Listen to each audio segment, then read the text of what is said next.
पापा ये महाभारत क्या है? क्यों, तुमको क्या करना है?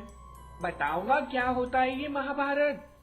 आज सुबह नीचे वाली आंटी के बच्चे आपस में कुछ लड़ रहे थे। वो बोल रही थी कि घर में महाभारत करोगे क्या? बताओ ना क्या होती है महाभारत? अच्छा, बताता हूँ। महाभारत एक बहुत बड़ी कथा है जिसमें बहुत सी छोटी छोटी कहानियों का भंडार है। लेकिन उसका लड़ाई झगड़े से क्या लेना देना? युद्ध ही तो महाभारत का केंद्र है बेटा। ये किसने लिखी? लिखी तो गणेश जी ने, किंतु बोली थी भगवान वेद व्यास जी ने। गणेश जी ने लिखी, व्यास जी ने बोली, मतलब? अच्छा सुनो, बताता हूँ। बहुत पहले की बात है। महाभारत की रचना करने वाले महर्षि वेद व्यास भारत के सबसे पुराने संत में से एक थे। भगवान विष्णु के आशीर्वाद से वेद व्यास ने विष्णु पुराण की रचना की थी, जिसके बाद उन्होंने अनेक वेद और पुराणों की रचना की, जिसे समझना काफी कठिन था।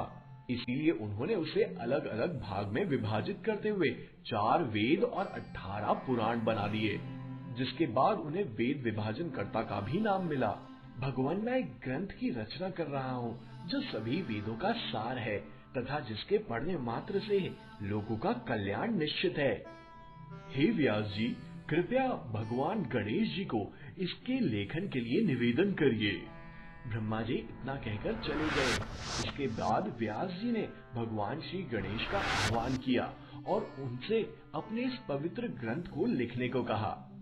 गणेश जी बोले, मैं लिख तो दूंगा, किंतु मेरी एक शर्त रहेगी। क्या शर्त भगवान? व्यास जी बोले, लिखते समय मेरी लेखनी एक क्षण के लिए भी नहीं रुकनी चाहिए, अन्यथा मैं लेखन कार्य बंद कर दूंगा।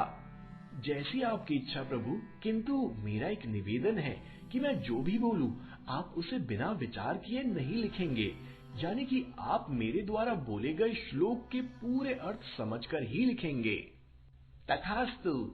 तो बेटे, इस प्रकार भगवान वेद व्यास जी ने महाभारत की कथा बोली तथा भगवान गणेश जी ने उसे सुनकर लिखी थी।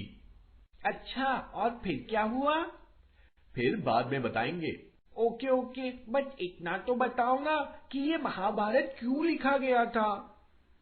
ये एक छोटी सी घटना थी जिसमें ये दिख रहा था कि मानव सभ्यता जब अत्यधिक शक्ति रखने लगेगी तो अपने वर्चस्व को बड़ा बनाने के लिए वो अपने परिवार से भी लड़ने लगी।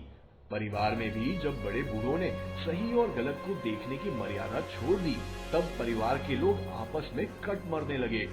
महाभारत को लिखने का मकसद केवल इतना था कि भगवान आने वाली पीढ़ी को ये सीख दे सके कि चाहे आप जीवन में कितने भी धन और ताकत कमा लें, आपको अपने परिवार की इज्जत करनी चाहिए।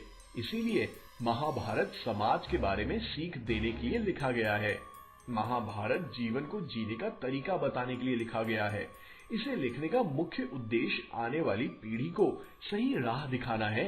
किस तरह भगवान ने विषम परिस्थिति में अपने जीवन को जिया, किस तरह 2 भाई धन के लिए आपस में लड़ गए और किस तरह समाज के अपने लोग क्षण भर की खुशी के लिए अपना शत्रु बन गया। अब बेटा, अपने दांत ब्रश करो और बिस्तर पर जाओ, अगली बार और कहेंगे। प्यारे मित्रों, अगर आपको हमारा ये पौराणिक यानी हिस्टोरिकल कहानियों की सीरीज अच्छी लग रही है तो प्लीज चैनल को लाइक, सब्सक्राइब और शेयर जरूर करें। और हाँ, बेल आइकन के बटन को भी जरूर दबाएं, ताकि जैसे ही कोई नई स्टोरी रिलीज हो तो आपको नोटिफिकेशन मिल जाए और आप एक भी कहानी मिस ना करें। धन्यवाद।